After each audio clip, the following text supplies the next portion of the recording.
Hello everybody and welcome back to Shane's Squirrel Shack, where we talk about autism awareness and all of that. I want to thank you all for tuning in to another video today. Thanks for hanging out in the shack.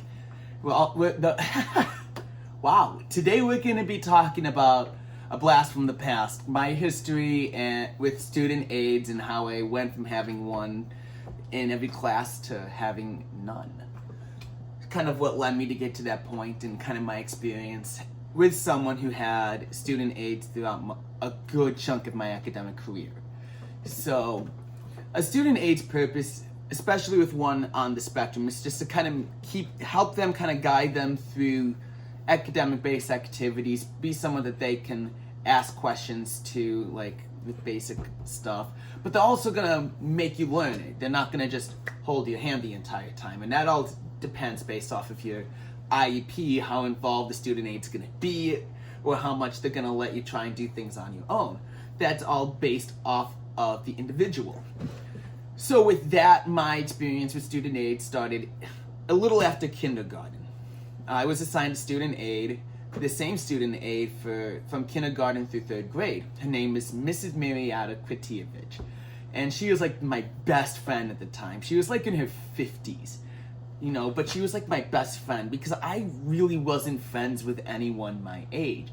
I had a very, very, very difficult time with social skills with kids my age. I didn't know what they would talk about. I didn't understand their language. I did a video the other day on autism and play. I wouldn't understand their language of playing and engaging. But for some reason, I felt like this student aid was an outlet for me. And I would tell her everything. And, she helped me grow. She made me feel comfortable in a space that I was unfamiliar with, that I didn't know what to expect and what these kids were going to do, because especially when kids are younger, their behavior is so unpredictable. And unpredictable behavior would throw me off, and it would almost make me feel comfortable having that student aid. Now, my outlook on student aid wasn't always so optimistic.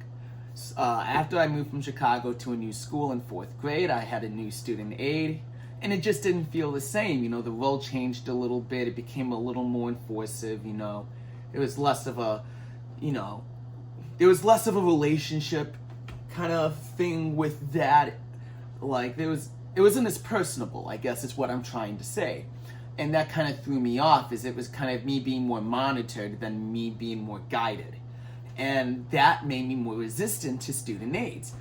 And I got in trouble. I started getting in trouble because I would start giving the student aides a hard time. I'd start saying rude comments like, "You're not educated enough to be a student aide, and this or that, and you don't know what you're doing, and I don't want this. I don't want to be told what to do. I don't want to stand out like a sore thumb in front of all these kids and be just kind of the one that's pointed out as, oh, he's weird and has a student aide." Kids weren't so forgiving in fifth grade.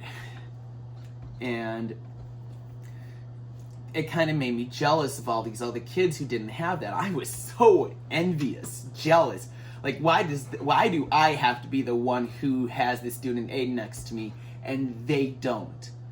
And I think part of it is when I was a kid, when I had my first student aide in my first school, that was before I was told I had autism. I was told at 9 I had autism. And that was right before we moved out of the city. And it was when I knew I had autism and these new student aides, I think my perception, that also kind of changed my perception on how I felt about them, because I kind of felt like that they were there for a different reason than what I had firstly interpreted as. Words are tough today, guys. Words are tough. It's one of those days where words are tough. But we're going to keep going.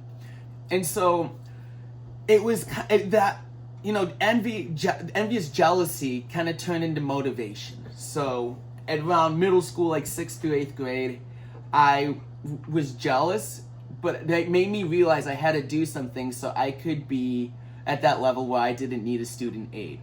So that's where it made me really have to jump into the deep end of the pool and start socializing with people, start really trying to not speak out of turn and be a disruption to the class, and kind of keep myself in check.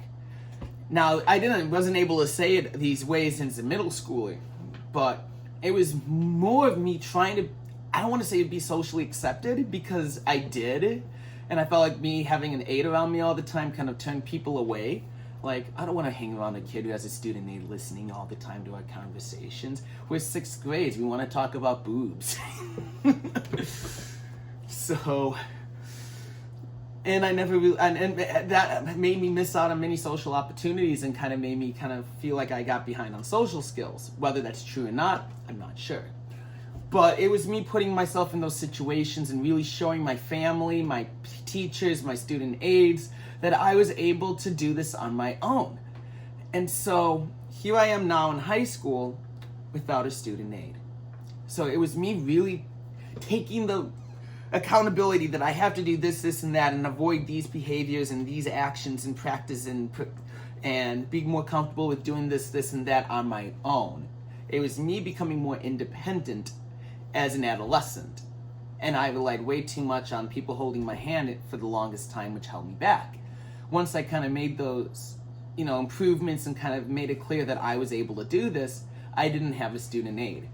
And it was part of that was a huge collection of steps that helped me overcome and being able to be in a place right now where I'm able to be someone who can help people and kind of,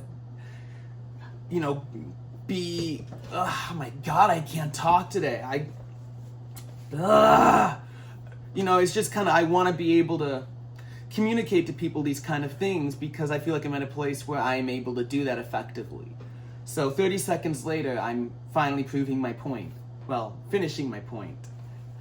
I'm just happy to be making videos and hanging out with you guys, so I'm not mad if I kind of slip up on my words a little bit. Love your quirks. So that's kind of my story with student aides. I see their importance, but I was just very selfish and that I didn't want the help. I wanted to be independent and on my own, and that's kind of what drove me to kind of further overcome my disability. So with that, if you like what you heard, give this video a like, a comment, subscribe to the channel, share if you think this would be beneficial for someone to hear, and any support would be greatly appreciated. Thanks for hanging out in the Squirrel Shack, and we'll be back. Thank you.